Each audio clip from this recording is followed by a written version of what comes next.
Welcome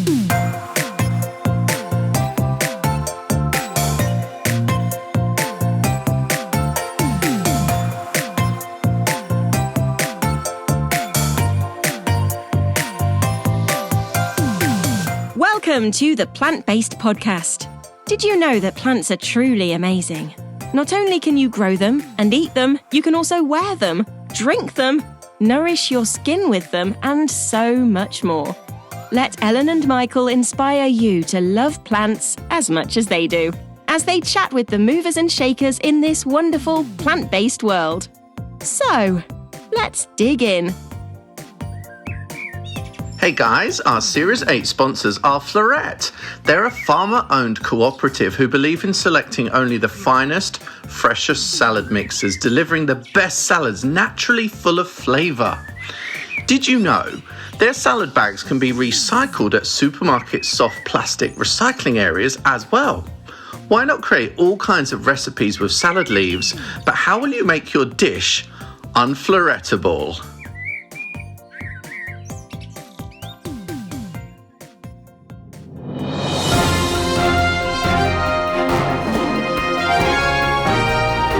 Welcome to the Plant-Based Podcast News. Your horticultural news roundup for the week.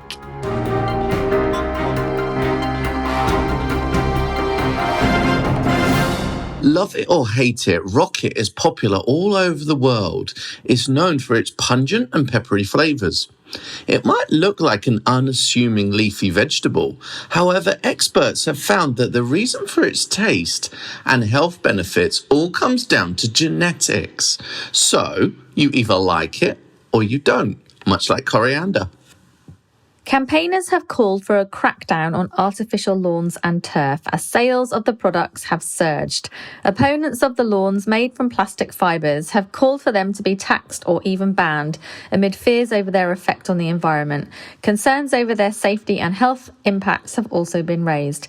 Dr. Mark Gush, head of environmental horticulture for the Royal Horticultural Society, told Channel 4 News recently that artificial grass is fundamentally bad for the environment because it results in loss of habitat in gardens.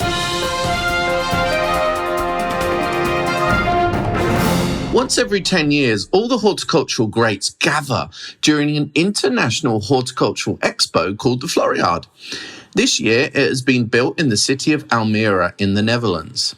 The theme is Growing Green Cities, and it features more than 400 national and international participants. They're showcasing their latest green innovations, from state-of-the-art solar roof tiles to the best ways to grow tomatoes and the latest pruning techniques. It's open until early October, and the Floriade is a must for anyone visiting the Netherlands this summer. Why not book your ticket now? At the Royal Horticultural Society's Garden Bridgewater in Salford, they're harnessing the power of green therapy. Not only do they boast a community grow garden where community groups, charities or schools can go to grow their own produce, but they also run a wellbeing programme for patients who are referred by their GPs. And in a first for the RHS, that course is run by their first ever therapeutic gardener.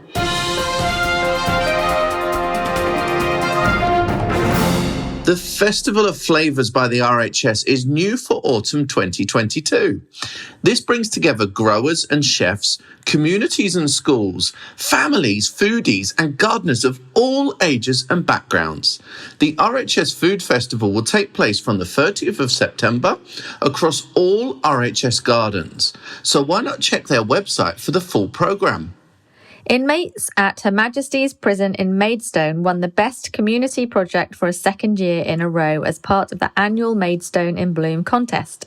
Winners in 8 categories were given a £25 Coolings gift voucher and 2 annual passes to Leeds Castle. However, the prisoners will not be able to use their winnings themselves or visit the popular attraction, the Ministry of Justice has confirmed.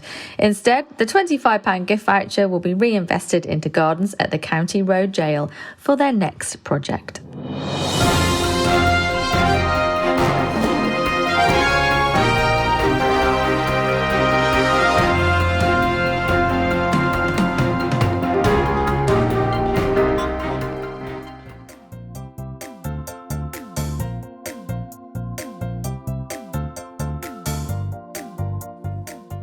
Hello. We were just chatting before I pressed record, and then we stopped quickly because Michael was like, "Oh no, I want to tell you that when we're recording." Well, yeah, because it's hard to know the difference between the personal stuff and the stuff we would say publicly. Indeed. So basically, you're still touring all the amazing plants over there in the Netherlands. Yeah, but I don't have the best Wi-Fi, so I'm back on my my Wi-Fi bench where I'm then stealing Wi-Fi from the restaurant opposite my accommodation. So forgive me, but it's amazing. Like in this day and age, and like when I was in China, China's obviously difficult for the internet, and you had to use VPN to then pretend you're in another country and blah blah blah, and that just slowed everything down. And it's been the same feeling here, not having good Wi-Fi in the cabin, and it makes me realise how accustomed we've got to really good Wi-Fi. And now I'm like opposite the restaurant, sitting on a bench outside, which I couldn't do yesterday because it was raining when we tried to record. And the Wi-Fi is just like a dream. And do you realize how quickly things happen with good Wi-Fi and how, we've become quite demanding for that, but it's quite inhibiting when you don't have it as well. Imagine, think about what life was like pre-Wi-Fi. How did we get by? We always think the past was always better with loads of things, but I don't think it was. Like the connectivity is like just a dream, really. And when you haven't got it, it is difficult. And I know today we're going to talk about a few things where, social media and connecting is really so much better than it ever was and gives us so much more potential than it ever did as well. So, yeah. But how are you anyway? I've got loads to say about me, obviously. I know. Actually, I'm looking forward to you telling me all about, what's going on there, because I have got a day of housework, which is immensely boring because I'm flying to America. I have to leave tomorrow. So, when you go away, why do we clean up? Why do we, I saw someone tweet about this earlier. Yeah. It's like you can't leave the house until it's clean and tidy and everything's put away. But no one's going to be here, so what does it matter if it's tidy or not tidy, Well, it's not that. It's about the coming back to it, isn't it? That's the thing. To come back to it all orderly kind of sets you on the right track, Yeah, that's true. So, it's like washing and housework for me. So I've got nothing exciting to tell you. Although I can tell you one exciting thing. I went to the allotment this morning, and I've been growing cantaloupe to the allotment. So I've been growing Scotland. To Scotland. Yes, I just whipped over to Scotland from Norfolk.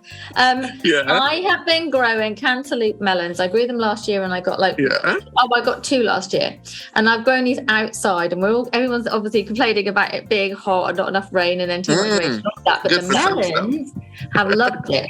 So anyway, I went down there and I harvested my very first melon. And as I was rummaging through all of the foliage, I found 7 more melons, big melons. So off one vine, I've got 8 melons, and the others aren't ripe yet. So I think they'll be bang on time for when I get back. That's so cool. Oh my gosh. I am super excited. So I've harvested one, and I'm gonna they're not massive, but they're they're big enough. So basically I'm gonna eat a whole melon today and tomorrow before I go. Eat yourself. But I was genuinely really excited, and I was even my allotment neighbour was down, and I was going, "Hey, look at my melon!" Oh, really? That's so cute. Oh my god. Anyway, that's about as exciting as it gets for me right now. We have to get it out the way. Has it rained? Because we need to discuss it, obviously. Yes, it's rained, but I've got to be honest. Up here in Norwich, it's not rained much. No? No, not enough. It's had a rain, but not massive. It was raining loads here in the Netherlands, yesterday? On and off, which was good. So, yeah. And I know some people have not my garden, but everyone's garden. I know some people have had a deluge of rain, and I spoke to someone who was up in North Norfolk just this morning, and they said it was it was gushing with rain, it was everywhere. Well, here in Norwich, we must be in a little bubble because we're really not. I screwed up though, because I was thinking, I would dance naked in it, and then I forgot, so I didn't. Is it because you wanted to be part of now it's raining trend on social media, so that you could then go and be part of that? And then probably we would be, because I'm always saying to you, we're always talking when it's raining, blah, blah, blah, and then you would be like, oh, you did that, but you said you wouldn't do that. And then I'd be like, oh yeah, but I don't like to miss out, so I'm going to do it anyway. Ellen. Oh, I really want to arrange this little kind of cool Dutch tour or something because, like I say, literally staying at this place, I just go for a walk today and you can go to like Esveld, which is like a really cool shrub nursery with a coffee shop. Then like even, you don't always know it from the front, but like you can see on Google or kind of you talk to people and there was a place with like wildflower plants and herbs where I bought 2 electric daisies and a plant that smells of chewing gum as well, which is really cool. Smells of chewing gum? Yeah, like minty chewing gum. It's really awesome, actually. Wow. And also another place called Bulk, which is really unique shrubs and kind of reminded me of being in the different like Japanese nurseries where they have literally thousands of plants, like of all rare stuff and just like packed to the rafters, and some really cool specimens, like a really gorgeous Tetrapanax that you will see in my stories. Nice. Oh my God, that is becoming a real now plant, isn't it? It's really... Well, I love Tetrapanax. Oh, they're kind of, they're like a smaller version of Gunnera, is what I think. Yeah. Oh my God, and this one was amazing. And then I'm just wandering around, and I couldn't remember what this tree was called, and it's really weird. I can't even remember what species it is now, but you know when a magnolia has got like really nice summer big foliage, I can't remember what species, and it almost looks like a fiddle leaf fig. It almost looks like a giant fiddle leaf fig tree, like outdoors as you see it in the tropics. And this is gorgeous magnolia anyway. So I was talking to the guy about that, and I said, oh, this is such a cool place. And he said, well, you need to see the botanical forest. And just behind me was what looked like this really random like collection of trees, like kind of like an overgrown hedgerow, but there was paths through it, and this was like a shady botanical garden, and there was like this little, not even a pathway, but just a bit where you go through, and there's just plants everywhere labeled really cool stuff that then made up this amazing canopy with all different real species like Photinia and Cotinus, and oh my God, it's just so many hidden treasures in this area. That sounds amazing. Like, I think if you were to do a tour, that would be really cool for people to go and see all this stuff. That's really cool. So I did see, actually, there's someone I saw on the Google Maps, some place called Green Tours where you can do it like on scooters and stuff, which would be cool. So someone already doing it might be cool to just kind of couple up with them perhaps. But yeah. Or cycle. Surely cycling's a thing to be doing. I know. Oh, and take a little picnic. You can have like a little picnic in the basket on the front of your bike and put on. It's perfect cool. But I've got a problem with skin dandruff at the moment. What's that all about? Are you peeling? I've been using the aloe, and it's cool. It goes into your skin, but it leaves a bit of debris. So yesterday when I was talking to someone, I felt I was that person. Like I was like, I have to mention that if you see anything crusty on my face, it's aloe. Is it because you're using it at night and in the morning, or is it just? I probably used it too much, but you know me. Too much of one or nothing at all, yeah. But I think it's all right if it kind of crusts off because it's obviously gone into your skin. That's just what it doesn't need. So maybe to do that at night, and then in the morning you can then obviously it'll all fall off on your pillow. So I do believe that too much aloe vera can make your skin very dry. So that's why it's particularly good if you or that kind of thing, because it does does help to dry it out. And I think if you use it all of the time, like night and morning or a lot, then your skin will just be very, very dry. Oh, damn it. Why am I into such extremes? I don't know, but like I can feel it. I can feel the fact that you're like, oh, get me the aloe tonight, and then in the morning getting up, get me the aloe, because I don't know if you think that maybe you're going to look younger from it or something. I don't know. Yeah, I do think like from this, but also I've really paid more attention generally to my skincare. I feel like it does feel really smooth at the moment. That's very nice. I don't know. I wrote to Zoom and said I don't need a filter today, so yeah. You don't need a filter, that is for sure. Oh my flip. All I see is myself aging. When I see Zoom, like even compared to Zooming at the beginning of 2020, you know, like when lockdown first happened, and I look at my face on Zoom now, I'm like, wow, you aged in 2 years. You are definitely getting middle-aged. How can you see that? You can compare I can see like all the lines. Yeah. And I definitely I've got some grey hairs all coming along. But you know, I thought Zoom puts a filter on you, no? Or not? Zoom doesn't put a filter on you. Oh, I thought it did. Oh, so this is really darling, me. You've always looked this marvellous. Oh, I didn't realise this was really me, you know. You've been looking at yourself thinking, you've got a filter on. Wow. Oh, damn it. I didn't know. Anyway. Hey, look at this really lovely, you probably can't see it, but I'm going to describe it to you in painful detail. Okay. There's like purple loosestrife. So, this Liferum, which is this week, there was loads of blah, blah, that. Natural the colour surrounding. is sort of magenta. Do you know what I mean? Yeah. That magenta. It's like a really bright pink colour. Yeah. And then there's, this water plant, Pontederia, with the spike. Yeah, you know what I mean. yeah. And that colour is kind of like a real royal blue. And that magenta purple with the royal blue, it's kind of, it really jars, but it's very sexy, Yeah. Yeah. I like jarring plants. I think. Yeah, cool. definitely. It's a really cool combo around the pond here. But earlier today, when you're walking around, because everyone's got water everywhere, it's like just beautiful. And there's like these water lilies kind of like basically at the bottom of like a hedge of hydrangeas. And it's like, who would have thought that hydrangeas and water lilies would be in the same design scheme for a border? Yeah. Weird. But there it is. It's fabulous, Honestly. isn't it? Oh, just being around the water is just so, I don't know, calming. But it's weird though, because I think I talked to a couple of Dutch people. I think it really is.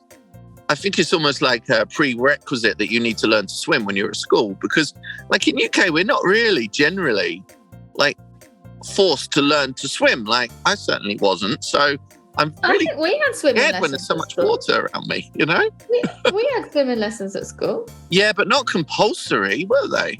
Can't remember now. Certainly not for me. Yeah. Yeah, I can't remember. Maybe you're right. Maybe I just went to swimming lessons, but we didn't have to have them. I can't remember. Yeah, but here I think it really is a compulsory, I don't know, even part of the curriculum or something, because there is so much water around. Because did I send you the picture? There were these walkways like near Rotterdam, and they're literally like these benches, what's it called, like boardwalks, like out in the middle of the water. I was like, I couldn't imagine that in UK. People would be falling in, or health and safety. Like, honestly. I just think, like, I would think of a night out, like drunk people on a night out. It would be a disaster in the UK. But then I think probably because there is more water and because people are taught to swim as a prerequisite, then there's almost maybe more of an element of like you're responsible for yourself in a way as well. Yeah. Because you learn to swim, you put yourself at risk in the water, you learn how to swim. Yeah. That sounds really harsh, but I think maybe it's a bit more along those lines. Maybe. I love the fact that you're having a good play of your hair. Like you are literally looking at yourself like a filter. Yeah, just a mirror for me. Oh, Ellen, honestly. Tell us what's in bloom over there, like at the moment. What flowers have you seen? You. I'm a melon. I showed you that hibiscus last time, didn't I? The mosquitos type. That was really cool. Yeah. With the big, big flowers. That was really nice. I know what I saw on your stories or a post was the Tigridia, which I absolutely love. Oh my God. You're like a field of them practically. Just to drive past and just see this random field of something. It's just, and the other day I couldn't work it out at first, and then I realised it's a field of canna as well. Wow. Gorgeous like red canna, and it's just it's almost as cool as being here in the spring, because you see those big kind of plantations of stuff, and it's really cool that I'm getting to visit like not only the small nurseries, like I said, the little botanical forest, but also, tomorrow, for example, I'm going to a big hydrangea grower and breeder, and I've been to places where there's then obviously been machinery and this and that. So I'm really seeing the artisan side of it, but also the commercial side of it as well. That kind of sometimes we like to pretend doesn't exist. Sometimes, you know what I mean? Because things need to be commercial to have big business, and I think they really are not ashamed of that here in the Netherlands. And I know I did a post about kind of young people as well. And when I was then talking to, some of those people, they said having a successful horticultural company is really the baseline, in the Netherlands. It's nothing to be ashamed of. This is what they aim for.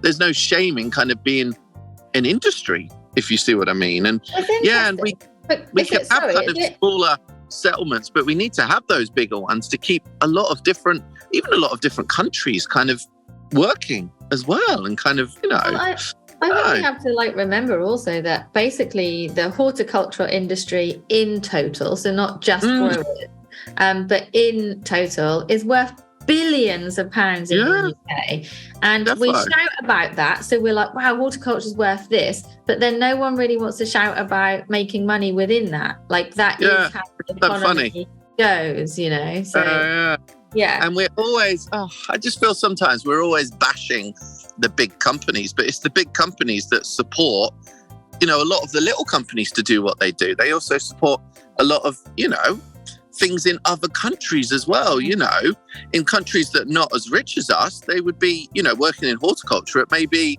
you know, when I've been at different kind of bedding plant nurseries, you know, the mother plants are grown somewhere with a warmer climate, because obviously a plant's going to grow quicker, giving employment to like people in those countries too. So it's really, you know, to be commercial is nothing to be ashamed of. And there was a really cool video on Selecta, German company's LinkedIn the other day, that showed kind of how the whole kind of commercial process works. And that was really, really eye-opening. I want to kind of share that a little bit more, actually, because I feel like, I'm just still learning a lot every time I come here about I feel like where you are now is like should be your homeland. Like, not that I want you to move there, but you're always like so enthusiastic and buoyant like when you're there. Do you know what I mean? Like it obviously completely fills you with like all your creativity and ideas, and you feel really like at home with all the plants, for sure. Yeah, but I guess also I see it as my mission to bring a little bit of that home each time as well, you know, with the awareness. Also, you know, last week when I was talking about the young people in the companies,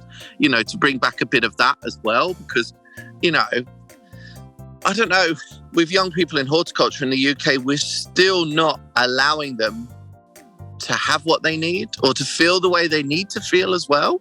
Did you see my very heartfelt LinkedIn post this week, Ella Mary? No, you just said you posted about young people, but I didn't see that. What? No. On LinkedIn. Well, it was so long, I had to put it as a document. It was a bit strange on LinkedIn, but I don't know if you can openly see that easily or not. I'm literally now going to have a look, because I didn't see it. I know you really did want to talk about it. Yeah. You know what I mean? So, it just got a bonnet in my bee, you know. A bonnet in your bee. How long ago did you post it? I don't see it at all. Only a couple of days. Yeah. Okay. And it's funny because when you put it as a document, I don't think it is as visible, because like there wasn't many comments, and I think generally that would be a bit more of a discussion piece. So I don't know. Or maybe I'm just not popular.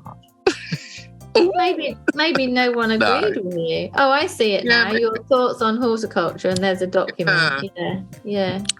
Read me my, what was it? RRE. What did I say? Recognise, respect, empower. What do you think of that, young Ellen? Get you. Like, this is like it's like a proper business meeting. This is what we should do for the future. Yes, seminar, I agree with you. Yeah. Recognise them and their worth and value and the future of them. Respect them for their knowledge already and who they are as people. Like we say they, or I think it's really funny how we say they, or young people like they're aliens. Like they're just other people. Like it's just people who want to work in horticulture, you know, and empower them to do it. Yeah, absolutely. Yeah. Totally. So it is like, because we don't. I think as older people, and there's obviously, I guess we're kind of in the middle of it all, but they just don't listen to the young people, or they assume that they know best. And actually, it should be about opening the discussion. And if it turns out the younger person knows best, that is what it is. Do you know what I mean? It doesn't mean that the older person is always going to know the best way to do something. So we need to really use that energy and respect them as well, and kind of... I see sometimes with these young people organisations, you know, the elders that are involved, they either kind of don't turn up for the meetings, or they kind of like, you can see that they assume the young people are at the bottom of the pile, and they should be certainly not near the top of the pile with your respect, and you should treat them as you would any kind of business associate, basically. And I don't know, and I've seen this a few times, and it's just, I don't know, we should be talking to young people like they're on a level with us, you know. In the same way that you might somebody that was new to the industry that might be 54 years old. Yeah. Why would you treat that 54-year-old different to what you would a 19-year-old that was new to the industry? Just forget about it. Get it out of everything, because it's just such a weird obstacle. So respect, recognize what they want to do, you know, and it might be something that's completely different to what you've done before, but, you know, it's a very different world now and they're likely to know more about it. And empower them, just make them feel good about it. Don't be saying things like, oh, well, we did that, it didn't work, or kind of like, or laughing at the ideas. If it's like, oh, you're going to launch a plant brand on TikTok. Shut up. Do you know what I mean? It gets me really angry, Ellen. It does, because when people don't respect what other people's creativity or ideas are, it's like, what are you doing? Get in the sea. You know? Get in the sea. Oh, I haven't heard that for ages. I love that. Get in the sea. It's just horrible. And how these young people feel, they just don't feel empowered. They kind of, they're setting up different organizations and stuff, but we just need to treat them as equals and not that they're some mythical young people that are kind of only interested in TikTok.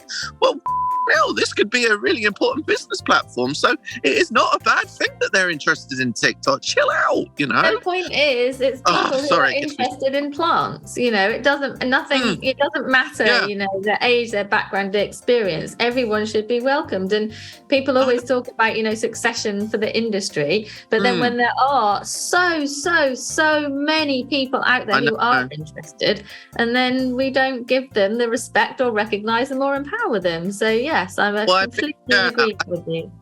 I think the problem is that the succession might not look the way you imagine as an older person. And that is hard to run with, I imagine. You know, succession might take a different form, you know, and they need to just ease up and let that. And it doesn't mean that the way you've always done it is going to be better. It could be that what happens in succession is then a much better way to appreciate horticulture, a much more commercial way to appreciate horticulture, whilst also acknowledging, you know, the more independence amongst it and stuff, just realizing there's a world for both of those as well. So that brings together both of our discussions today, almost. Yeah. Yes, it does. I don't know. I get very proud about it because I think people should just respect what other people think. And I just see it time and time again. Oh, young people, stop it. Get in the sea. That's what we've got to say about it. I'm letting you rant on about it. I feel like you need to do that, and I think it's totally right to do that as well. And I completely agree with you. The one thing I just can't get my head around is how we talk about young people like they're different people. Yeah, it blows my mind. It's like they're not aliens. They're just people. But also the other thing, when they say, how can we get young people into horticulture? It's kind of like, they're kind of already here. Yes. Do you know what I mean? There's literally thousands and thousands of young people who love plants. Like, recognize open them. your mind, you know, and let them in, you know, and take some ideas. And hey, it might be really good fun for the oldies too. I know. I just hate that kind of the way it just patronizes and kind of, I don't know. Hopefully, well, we're obviously the beacons for change, Ellen Mary, so. The beacons, we're the middle ground. That's what we are. We're not the young and we're not the old. So we're in the middle. So it's almost like we can be the people in the middle who get everyone to join up together. That's how I feel. I've done all the fancy jazz hands then as well. And also I feel like us as a generation, and we talked about this before, we're kind of in between, not just in age, but also with the kind of the internet movement as well.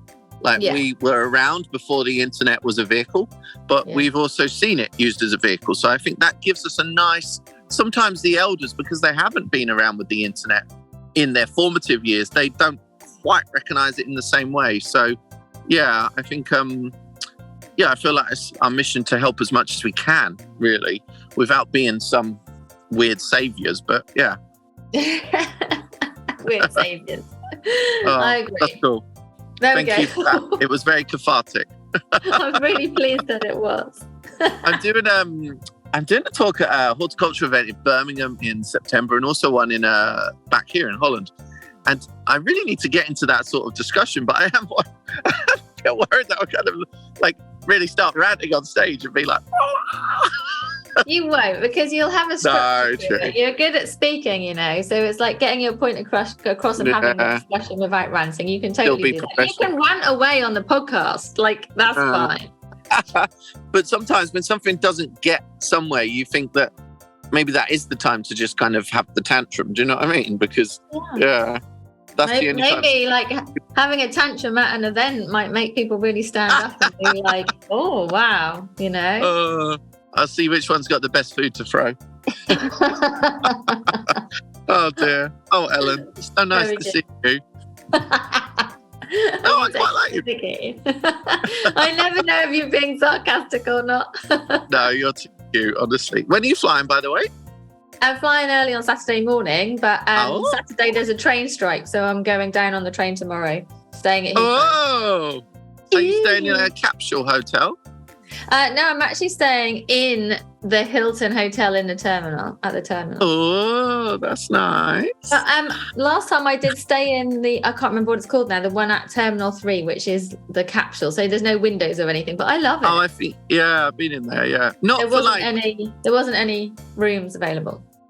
I think they're all right if you're kind of like getting to the airport at like 8:30 or something. But if you're at the airport like in the afternoon by like 4 p.m, like we're going to sit in your capsule until like the evening. Yeah, exactly.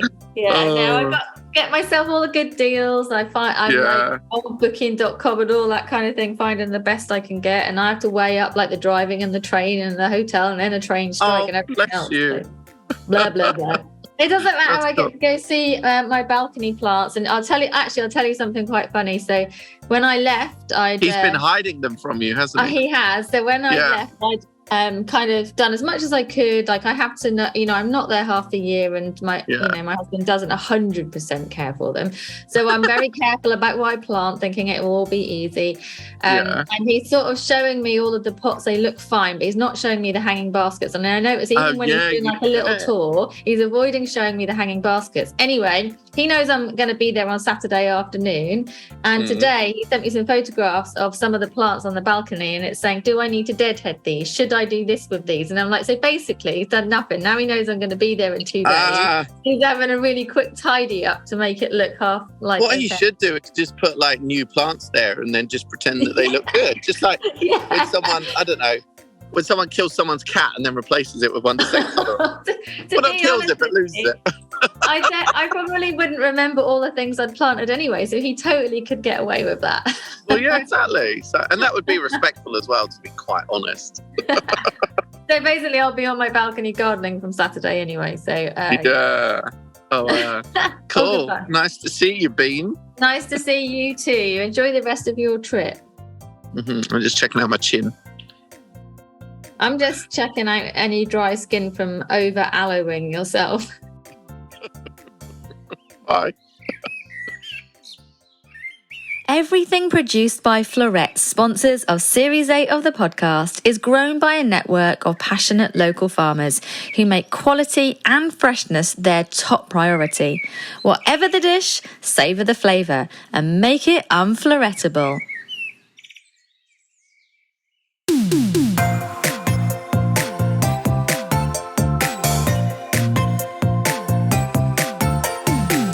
The music for the Plant-Based podcast is part of the song Grow by Mikey James, and our editor is Gareth Patch of Semi Echo.